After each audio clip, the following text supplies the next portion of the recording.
to the meeting.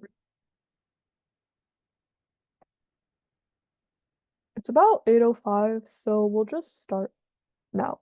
So, sort of what will be happening today is we'll first start off with an introduction, sort of talking about who we are as well as what this meeting's for, and then we're going to split up our summer camp experience basically into two sections, one focused more on the STEM aspect and the other one focused more on the humanities aspect. So you get to see both sides of sort of the spectrum, and feel free to ask any questions you have, whether it be in the chat or out loud. So introductions.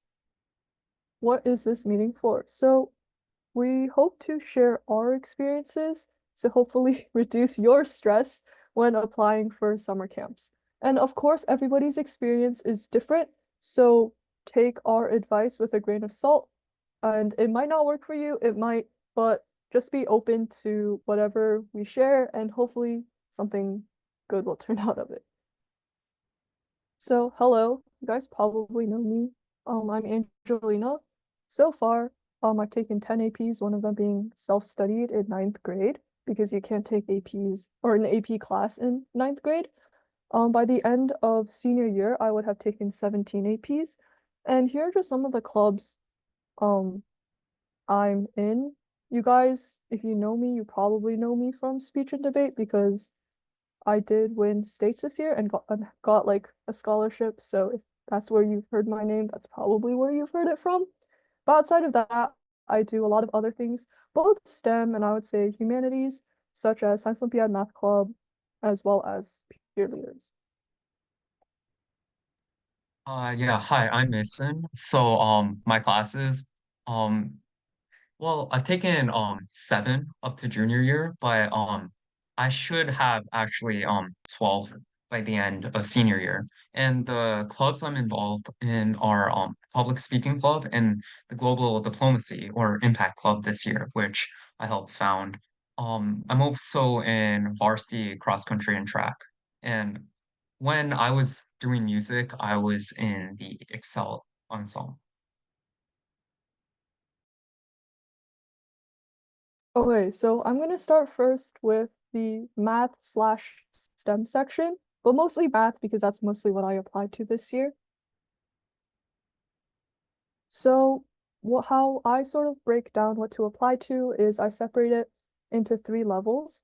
Sort of one level one, which is really, really hard to get into, like highly competitive. Level two, which is also still pretty competitive, but less competitive than level one. And then level three is just sort of like a safety. So it's like kind of applying to college, but like not. So like the first one is like a reach, the second one is like a target, and like the third one is like a safety, is how I'd like to think about it. And when I apply, I like to do a even like distribution because a lot of my friends, they're like, oh, I only apply to one summer camp for the summer and I really want to get in. And I'm like, that's great that you got in, but like it's kind of like a 50-50 shot. And I'm like, I don't really like those chances. I'd like to increase the possibility of me attending just any summer camp over the summer and learn something new, which is why I like to distribute my applications across multiple different sort of competition and like difficulty levels. And yeah, this is a lot of words, but essentially they're very, very difficult to get into. And my expectation is not that I'm going to get in, but the fact that I'm just going to try and hopefully learn something through the application process. So here are some that I would say are very, very, very difficult to get into. And some of them I did apply, for example, Promise this year. And another key thing to note with math or STEM summer camps, I think it's more with math, is that they require you to do a problem set, which is very, very time consuming. I think I spent about a week or two on the Promise summer camp problem set and then another week or two on the Ross one. So if you're planning to apply to something that requires you to demonstrate your abilities, then definitely have a plan in mind. I think I should have done a lot more planning when it came to doing problem sets, but a lot of other camps, for example, if you want to do something STEM related but is more research, I think that requires you not to do problem sets. So if that's more of your thing, feel free to do that as well. I would say both are probably very beneficial, both for you for self-improvement as well as for your resume. And here's the Ross program. SUMAC is also a very well-known program that a lot of students go to. I did not apply to SUMAC because I missed the deadline. Another reason as to why planning is super important, you can see that the both for Promise and Ross, the deadlines were March, but for SUMAC it was February. And January is midterms, and this is right after midterm season. So I did not have time to do the problem set and I did not have time to write anything. But I should have definitely thought about this way ahead of time and maybe started my applications pre-midterm season. So then level 2 programs come next, programs that are more achievable or like doable to get into. Um, yeah, this is based on like not just my opinion, but just like the common consensus of many people on the internet. So HCSSIM, I tried applying to this one, but the problem set was really, really long, so I never got to finish the problem set. Um, so another reason as to why planning is super important, I think the first year I finished the problem set, by the time I finished, admissions was closed. I know it says rolling admissions, but spots filled up super fast. So I think this is another reason as to why planning is super, super important. So like at the start of the year, if you if you have summer camps that you definitely want to get into, you definitely want to submit that application for, just to prevent the fact that you might run out of time, like definitely create a schedule. Math LILY is also a pretty good one. And here are some level 3 programs. So MathWorks, this one is an application around mid-April. Oh, and also typically acceptances, if you're curious, come, I would say around a month or two after you submit the application. So that might be important if they have application fees, which I don't think a lot of these programs have, but if they do, and you don't want to spend the money for the application, you can always wait for a decision to come back before you apply. However, definitely be careful with that because a lot of the times it might be too late by the time you get your decision back, so keep that in mind. And then here's another section of Math LILY, as well as Math Pass. I know a lot of middle school students who are very good at math do this one. And summer camp isn't the only way to spend your summer. You can also do internships as well as volunteering. I know I do a mix for my summer because I think I learned different skills and different things from a bunch of different camps or a bunch of different experiences. So like camps, I think I would learn more like academic things, while for activities like volunteering, I learn more like people skills and soft skills, such as like talking to people and working with people, which I don't really get at summer programs because their focus might be a bit more different. It's not a lot of teamwork or hands-on work. So yeah. And some, if you're curious about volunteering, food banks is always a good one because it's very close by. I know if you are interested going the med route, I feel like an EMT or EMS or lifeguarding is also very fun. So it's all about how you want to spend your summer. Oh, and you can always Google search. This is something I didn't use enough because I was always like, what if the Google search is not very good?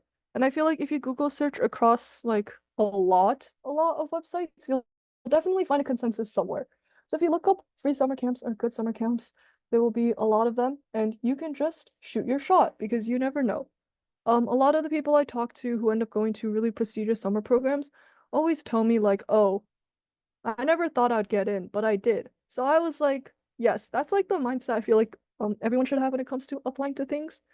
Definitely try to do as many as you can, but within your abilities, of course, and something will eventually work out. So don't worry too much about that. Okay. Is Sophie here? Oh, yeah, I'm here. Okay, so I'm gonna talk more into free and low cost summer camps. So I'm gonna introduce three of my favorites. The first one is Financial Planning Academy, the second one is Girls Who Code, and the last one is Code with Clossy. Next slide, please. Okay, so I'm gonna talk more into Financial Planning Academy. So FPA, the summer camp is hosted by William Patterson University. It's all around the US, and it's a 5-week camp with 1 day move-in, so it's close enough to 1 week. It costs around 135, which is really, really cheap per student, and the prize money this year was $500, which is a lot. And it's probably gonna increase next year. And this year it will continue with an entirely offline format with 5 to 6 students grouped together, and they will be working on a group project and a case study together, and they're guided by a college counselor. Each day starts with a self-service breakfast at 8:30. The food is really good. The financial knowledge is divided into several modules, which each module is explained by a CFP, which is Certified Finance Planner, and it's followed by group projects. And the learning typically ends around 5:30 p.m. each day. It's followed by optional extracurriculars or outdoor activities, and students return to their dorms to rest at 8:30 p.m. The dorms are really, really good. Oh yeah, that's just a picture of the first year. Next one. That's a picture of the second year.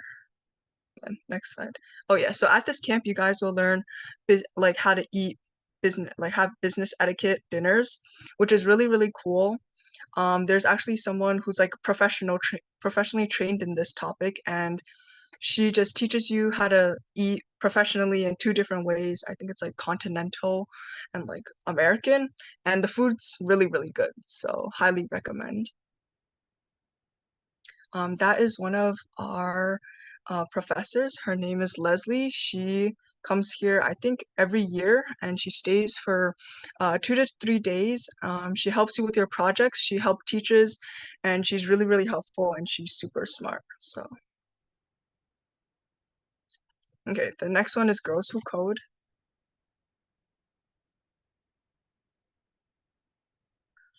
So this is Girls Who Code. So these are just basically coding workshops covering languages like Python, HTML, and Scratch. I think there's also Java.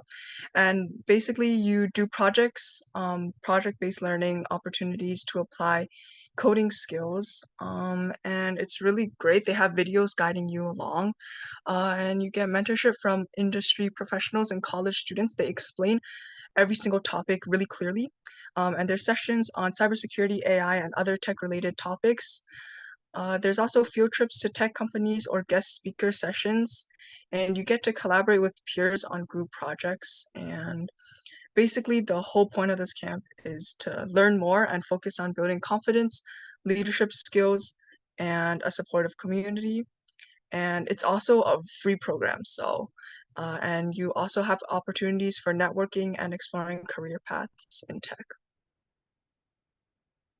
Okay, so the next one is Code with Classie. I really like this. They have both virtual and in person. So Code with Classie is a coding organization founded by a supermodel and entrepreneur, Carly Kloss. And this program aims to empower young women and girls to learn how to code and pursue careers in tech. It was really cool. Me specifically, I learned the data science path, and it was really fun. The instructors were really nice, and they guided us along the whole way. And Code with Classie offers free 2-week summer coding camps for girls aged basically in high school in various cities across the United States. They hold in-person camps like everywhere.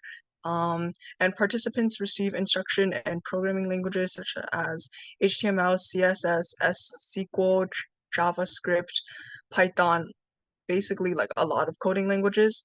The curriculum includes hands-on coding projects, mentorship opportunities, and exposure to industry professionals. I know we were sorted into groups. I worked with my group on a data science project on the environment, and we found data sets online, and then we converted them into data visualizations, and we presented it, and it was such a good opportunity to connect with others and learn how to make data visualizations. Code with Classy focuses on fostering confidence, creativity, and problem-solving skills in its participants. I definitely learned a lot. At the end of the camp, I definitely became really social and I had a lot of confidence. So when we were presenting, I felt honestly really at home. I made a lot of friends, and I had a great time there. And yeah, you and there's creativity because you come up with the own topic of your project, and it was a really fun experience in my opinion. Beyond the summer camps, Code with Classy provides ongoing support through a robust alumni network and resources for continued learning. They have a small Slack channel yeah, like Slack server, and you can stay connected with everyone who is an alumni of Code with Classy. You can connect with them on LinkedIn, and they're honestly really sweet. And on the alumni, you meet people of all different ages, all different majors. Some of them are in college, and it's honestly a really fun experience. And the organization advocates for diversity and inclusion in the tech industry because, as we probably know, that it's mostly male dominated. And through Code with Classy, we get more females into the tech industry, which is really good, and it works towards closing the gender gap and technology. So it's great. Yeah, that's just a picture of their website. So you might be asking, what other summer activities could I participate in? So in volunteering, actually Impact Learners organize summer volunteering at the Community Food Bank of New Jersey. Um, and we also have summer camps for low income families. For sports, there's a whole variety of sports. If you do a fall sport, you could try to be prepared for tryouts in mid-August. And then reading, participate in local reading summer programs. I know I did this in like 8th grade, so like a year ago, and they have a thing called Beanstack, and you just log all the books that you read, and you can and every book you read, I think you get one ticket, and then you get to put it into a raffle, and then I think I won like a Starbucks gift card, and I was really happy. So a lot of prizes. And passion projects. Think about your interests, passions, and how you can expand the impact through nonprofit website classes. I know some of my friends make games, so that's really cool. So I'm just gonna hand it over to Mason now. Yeah, so now we'll get into humanities summer camps. Most notably, the more difficult ones I'll talk about include Notre Dame, Stanford's, as well as the Telluride Association um, summer seminar. So at Notre Dame, there's this program called the Youth Leadership Seminar, and this takes in about 100 students. Now, there's a lot of programs. Notre Dame is mostly known for business, but there's also politics programs such as peace and inequality in America. And I do have to say, because there's only about 100 student acceptances, and it is free, um, it is a very challenging one to get into.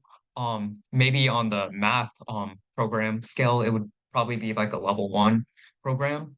When you apply to this program, you'll have to fill out your grades, transcripts, activities, test scores. It's almost like a mini college application before you even apply to college. And if you'll be a junior in the next year, that's when you can apply to this one. And during this year, the Notre Dame leadership seminar went from June 20 to the 31st. July. But so Stanford, this would be about level 2.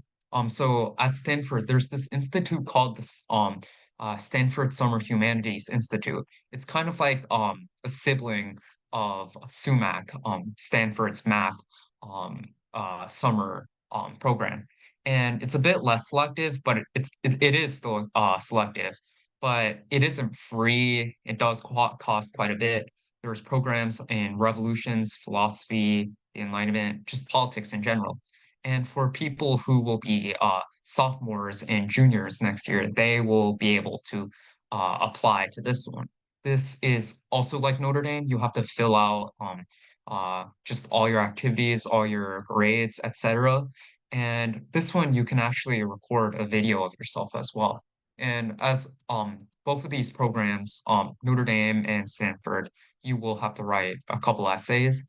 Um, actually, if anyone is really doing sports, I would and they're doing opt-out, I would actually recommend maybe you're writing some of the essays during opt-out. That's how I got a lot of actually summer program applications done.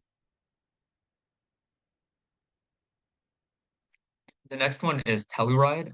I'd say this is the most selective one. It's free and it goes over basically maybe half of summer. It's for rising sophomores and juniors. As before, you have to fill out everything you have. Um, and this one has classes on mainly civil rights, namely critical Black and oppressive studies. And the more, I'd say, level three programs are pre-college programs. You'll find these for STEM ones, just any subject in general. Now, pre-college programs are somewhat expensive. It's more based on paying money rather than getting in, but it still is relatively better than doing nothing. You'll be able to get some experience. You can show interest in some universities that consider demonstrated interest. For example, maybe NYU, Tulane, a lot of the T30s really look at interest. And more notably, say it's more about experience than, putting it on an application. On there, it's a lot more about having fun, exploring the city, exploring the university. Um, and I've actually met a lot of friends at programs before, and I still talk with them today.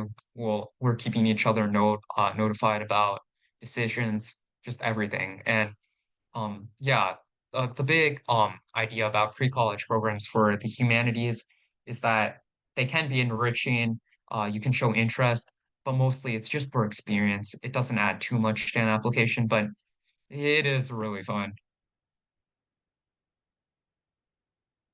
Oh yeah, before we get into the Q&A, I just want to mention a lot of these summer programs. I'm not too sure about the humanities one, but I would assume it's the same thing. They request teacher recommendations, and I feel like unlike your grades and your essays, this is something that's more out of your control because it's not based on your schedule, it's based on your teacher's schedule. So one recommendation I have for that is always ask your teachers early. It's always better to ask them and then not end up applying to the program so that they don't have to write it rather than like being like, oh, like this program needs like a is due like the application for this program is due in like a week and I still need like two teacher recommendations because that puts a lot of pressure on your teachers.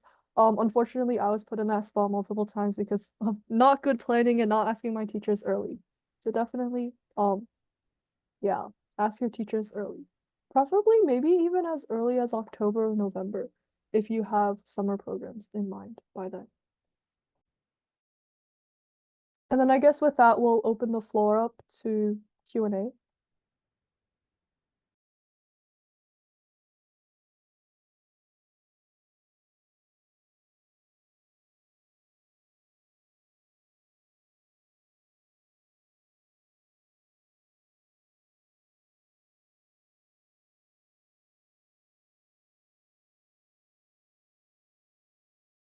Or not, that works as well. I guess we'll just end it here.